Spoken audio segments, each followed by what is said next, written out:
कराची में heavy traffic ने मजीद 2 जिंदगियों के चिराग गुल कर दिए। कुरंगी क्रॉसिंग के करीब ऑयल टैंकर की मोटरसाइकिल को टक्कर से कमसिन बच्ची जाँ बहक, 2 अफराद जख्मी हो गए। बच्ची के वालिद का कहना है, बेटी चाचू के साथ जूस लेने गई। ड्राइवर ने मोटरसाइकिल को टक्कर मारकर भागने की कोशिश की, जिसके नतीजे में बच्ची टैंकर के नीचे आ गई। सुबह 6 बजे वो स्टॉप पे जा रहे थे, जूस लेने गए हुए थे। वहीं पर टैंकर वाला ने उसको बस चढ़ा दिया। ऑयल टैंकर थे। टैंकर वाला भागने के चक्कर में ना टैंकर वाला ने सर को चढ़ाया बच्ची की, वरना बच्ची भी सही था।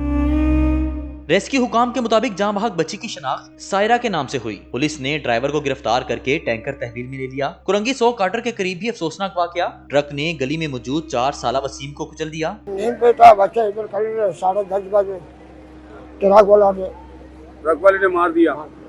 कितने साल का बच्चा था ये? 4 साल का। कराची में पे दर पे ट्रैफिक हादसा इंतजामी पॉलिसियों पर सवालिया निशान बन गए।